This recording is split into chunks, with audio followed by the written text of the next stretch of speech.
Welcome to Geppetto's workshop. My workshop. You probably already know Geppetto is the fictional character who carved Pinocchio. Geppetto was a high-vibe guy who was known for bringing joy to many people. Karma was kind, and through the Blue Fairy, brought his carving of Pinocchio to life. Pinocchio was cool, but could have used some tarot to help him get his shit together and break his cycle of lying. This is how I left the table last night. And as you can see, I was working on casts for the Three of Cups, these three penguins. It's the only piece I've made a mold of so far. I might offer them for sale in the future. The lighthouse is a work in progress. As I move up on the table, they're finished pieces. I see the King of Swords giving some crap to King Kong on the tower. Behind them are other new works in progress, molds, and tarot decks, of course. Here's a glimpse of a section of the warehouse. I renovated every square inch of it so I'd have a safe, clean environment for my artwork, from the largest to the smallest pieces. Okay, let me clear the table and we'll start rolling dice to get your messages.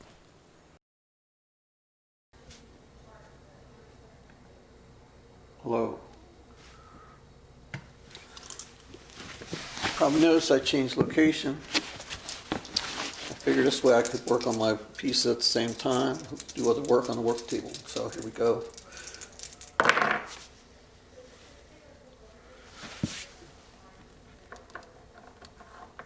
We got 3 with 2. 2 is even, that means it's upright. Odd numbers on this dice are reversals.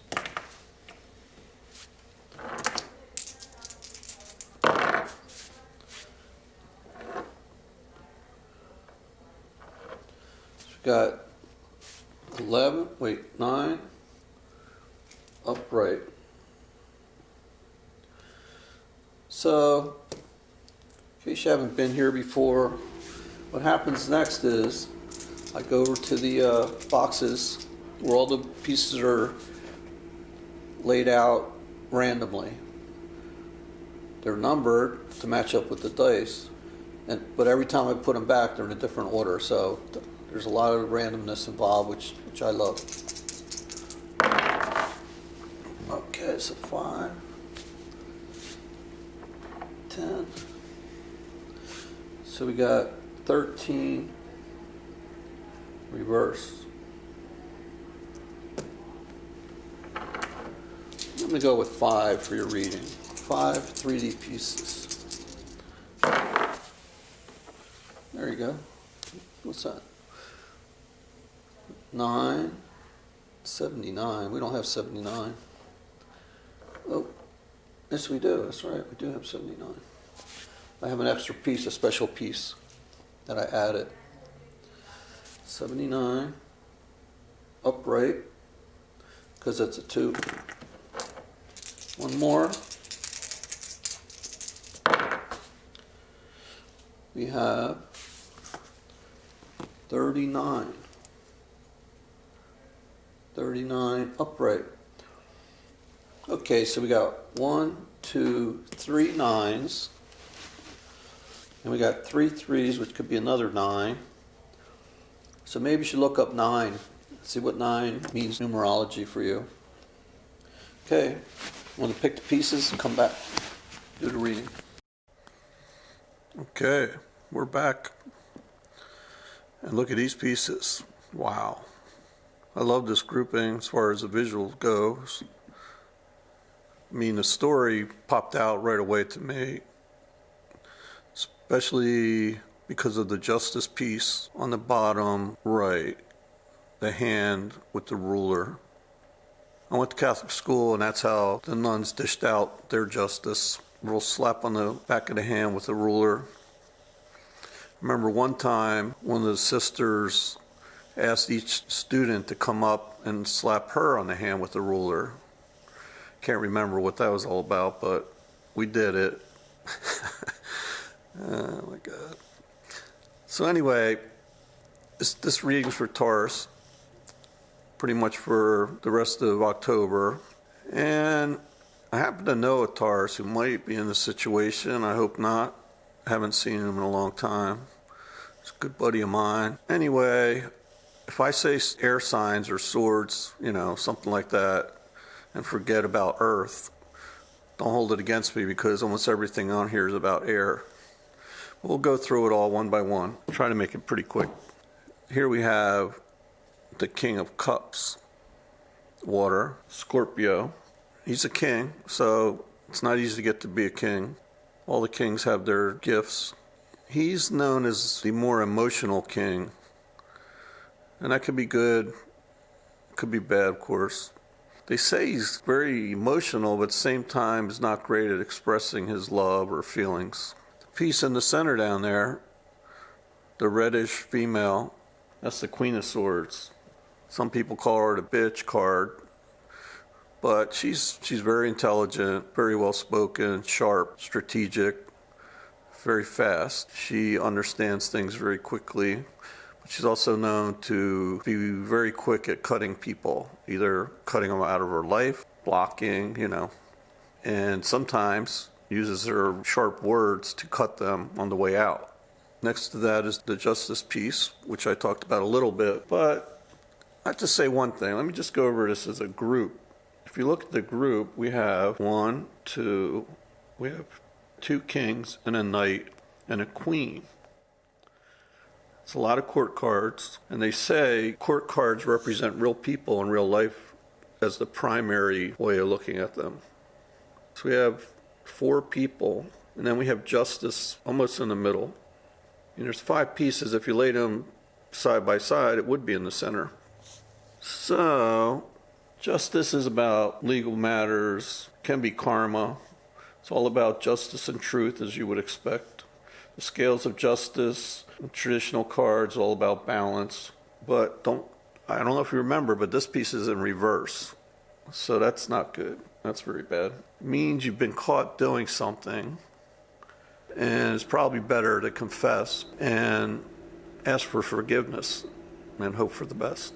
I'll keep going. We have the King of Swords. The other thing that's in general, because of all these court cards, is there's a lot of authority here. Authorities. Everybody's an authority here. Boss-like people. And there's some kind of dynamic. They must be woven together here some way. So the King of Swords, very well respected.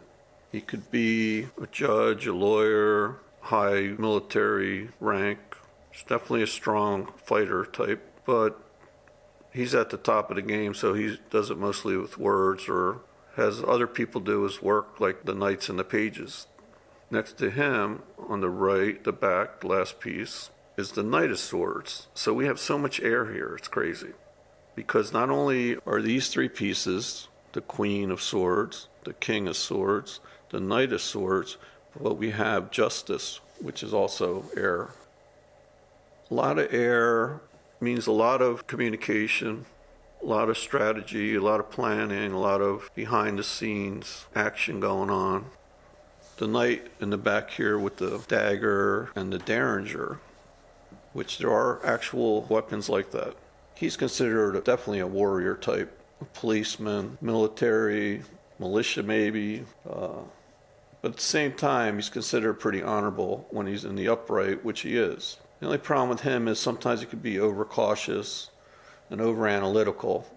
Then most air signs are considered over-analytical.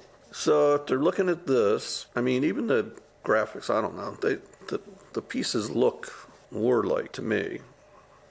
And because of justice, whether it's karma or a legal battle, and they can go together, of course. If you do something wrong, karma might catch up to you, or probably will.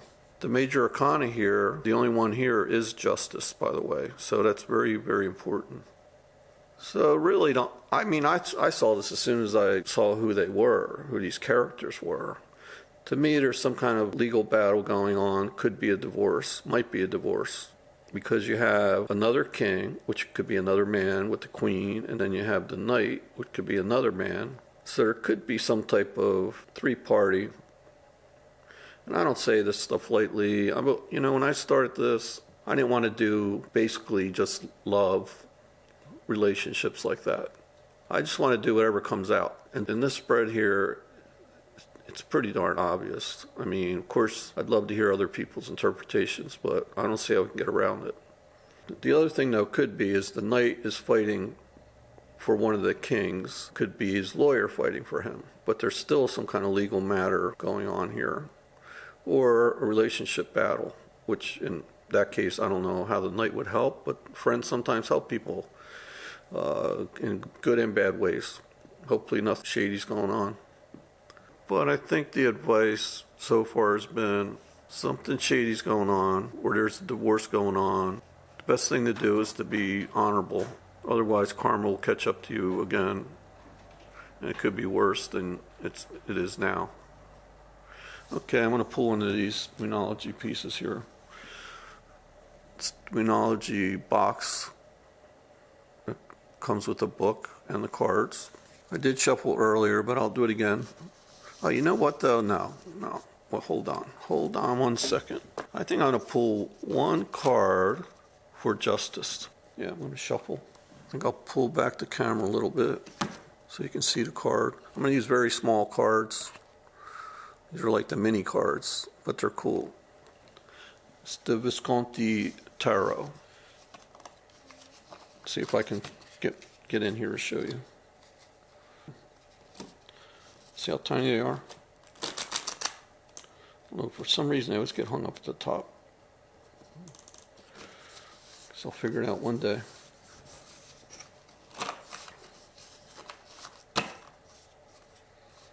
See on the bottom there is the king of swords. Yeah, it's on the bottom here. Re di spade. King of spades.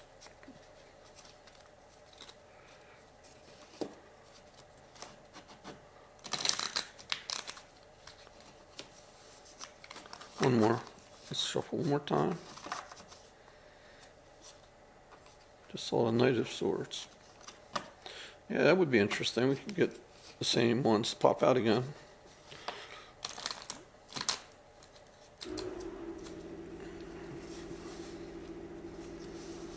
Okay, I'm going to shuffle and then cut the cards.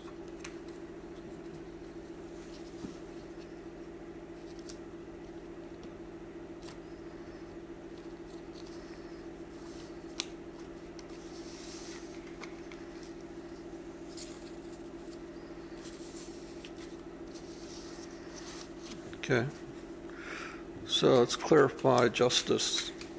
What can we find out for justice for Taurus? Earth sign Taurus. What can we find out?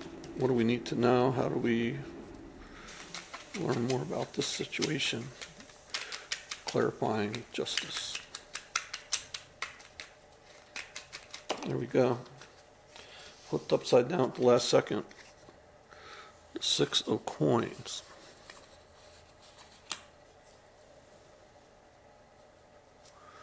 Six of coins. That's your card, Taurus. It's in reverse, so we're talking about justice. So we got to somehow think of those two together. You know, negatively aspect it. It's considering there's some sort of blockage. Normally, this is the card of generosity, charity, helping other people. In this case, in reverse, you're the one that needs help. It might be a good idea to ask for aid. You might not be getting the support you want from other family members and people you normally look to, friends or people you work with. But in the negative, the advice is be adaptable and sometimes in these cases that's very difficult to do. Earth signs are also very grounded, and being adaptable doesn't come as easy as, say, a fire sign who's ready to jump, try something new every second. Yeah. We could do one more. I don't want to keep you here all day, but I'm just going to see if it comes out. If something comes out quick, we'll take it. This one came out. This was Six of Wands almost came out. Six of Wands.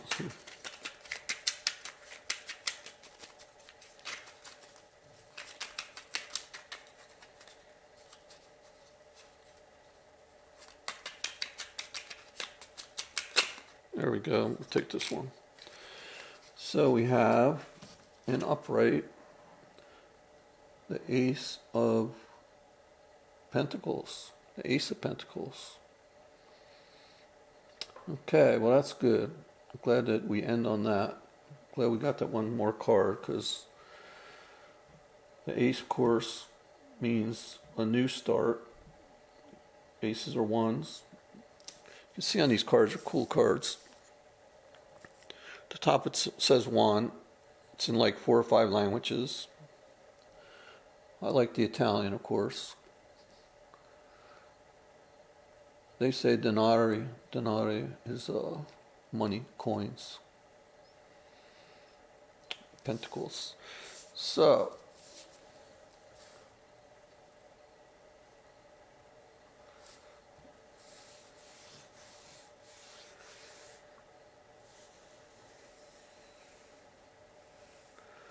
the Ace of Pentacles is all about something new. So after all this happens, if there's a divorce, say, the house is, the money for the house is split up, then you'll get a new home.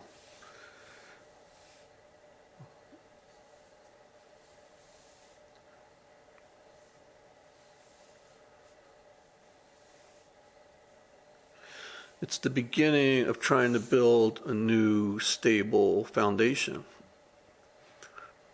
It's kind of like starting over again. But that can be an exciting time as well. At this stage in our lives, we've all been through that. Things look pretty bleak, and then over time you realize it's probably the best thing that ever happened.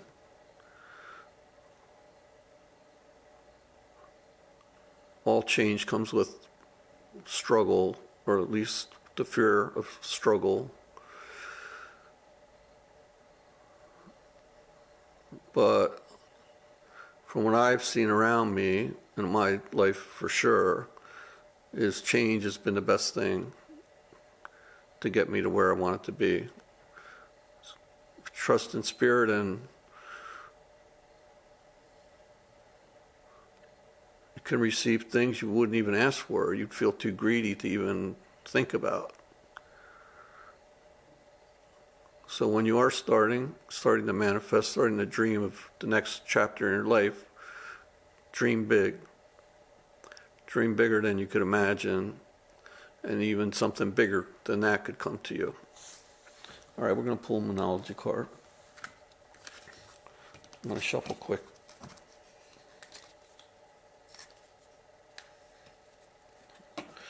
We don't do reversals with these. I shuffled earlier, but I always like to do it for you too. These are beautiful, man. I love these. The paper's even good. Everything's cool about it. The imagery is very subtle. Coloration.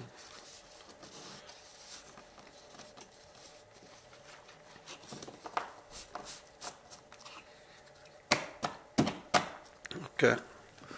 Let's see what we get. What do we get for Taurus? What do we get for Taurus? Spirit, what can you give us for Taurus? Nice message for Taurus.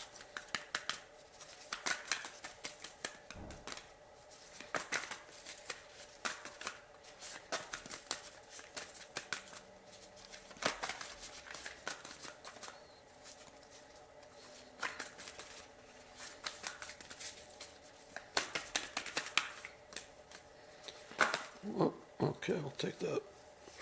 That is, wow.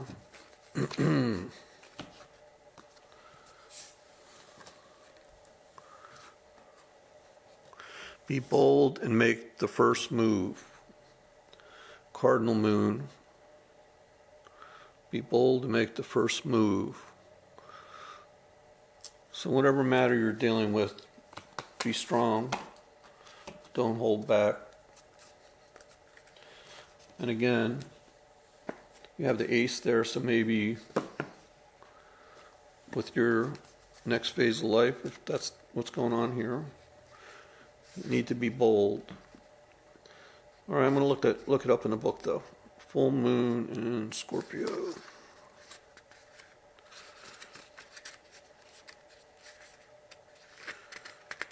These descriptions aren't too long.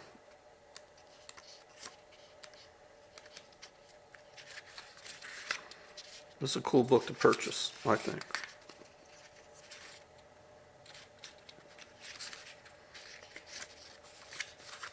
It should be right here, next to Sag, yeah. Okay. Hear that noise back there? That's my neighbor's compressor. It's a big auto body shop. If you've been feeling paranoid and acting weird, take this card as a very direct message from the cosmos to stop it. Worrying yourself is pointless. It's time to release any negativity you have around the situation you're asking about. If someone has been unkind to you, perhaps it's time for you to release them. This card heralds an emotionally intense time, since both the full moon and Scorpio themselves are both extremely intense. It's time for you to feel all your feelings. There could be some nastiness in the air, when you pull this card. If that's the case, take it as a sign to move away from anyone or anything you feel is toxic. For some, however, this card has a totally different meaning. Your sex life can improve now if you make an effort. Use your magic. You have all